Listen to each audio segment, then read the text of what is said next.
10 ଗ୍ରାମ ସାର ଏତିକି ଫସଲରେ ଦିଆହେଇନି। ଆମର ଯେଉଁ ସାର ସବୁ ସବୁ ଗୋବର ସାର ସେ ଯେଉଁ ବୁଝେଇଲେ ସେଇ ହିସାବରେ ଆମର ପଚାରି କରାହେଲା। ଆଉ ଗଛ ଲଗା ହେଲା, ଯେଉଁ ହାଣ୍ଡି ଖତ ତିଆରି ହେଲା। ସାର ଅଛି ତିଆରି ଲଗେଇଥିଲୁ, ଆହୁରି ଅଛି।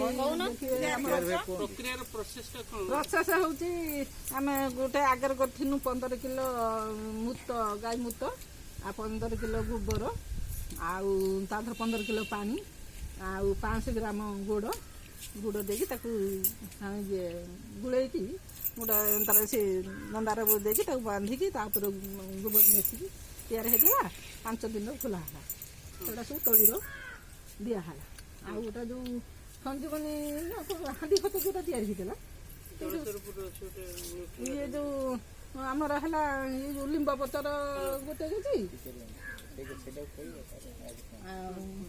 ଲିମ୍ବ ପତ୍ର ଗୋଟେ କେଜି, କରଞ୍ଜ ପତ୍ର ଗୋଟେ କେଜି, ଅରଖ ପତ୍ର ଗୋଟେ କେଜି, ତା ସାଙ୍ଗର ଗୋବର 1 କେଜି, ଆଉ ତା ସାଙ୍ଗର ଗାଈ ମୁତ 2 ଲିଟର ଦିଆହେଇକି ସେ ସବୁ କୁଟା ହେଇକି ଛେଚା ହେଇକି ତା ଦେହରେ ସବୁ ମିଶିକି ଫେଣ୍ଟା ହେଇକି ରହିଲା। ଗୋଟେ ଜାଗାର ମୁହଁ ବନ୍ଦ କରା ହେଇକି ରଖା ହେଲା। ଡେଲି ଦିନରେ ଥରେ ଫେଣ୍ଟା ହୁଏ। ଆଉ 7 ଦିନ ଖୋଲା ହେଇକି ପୁଣି ଏଥର ହେଲା ମଶାରୀର ଆଗେ ଇଏ ଛଙ୍କା ହେଲା, ତାପରେ କପଡ଼ାରେ ଛଙ୍କା ହେଲା, ତାପରେ ବୋତଲରେ ରହିକି ସ୍ପ୍ରେ ହେଉଛି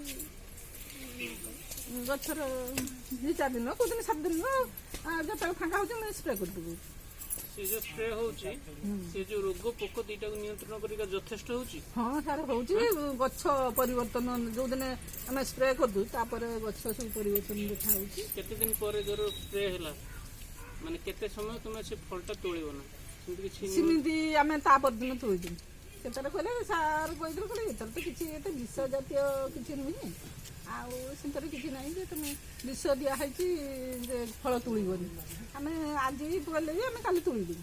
ଏ ଯେଉଁ ନ୍ୟୁଟ୍ରି ଗାର୍ଡେନ କରୁଛନ୍ତି ତାର ଉଦ୍ଦେଶ୍ୟ କ'ଣ? ମାନେ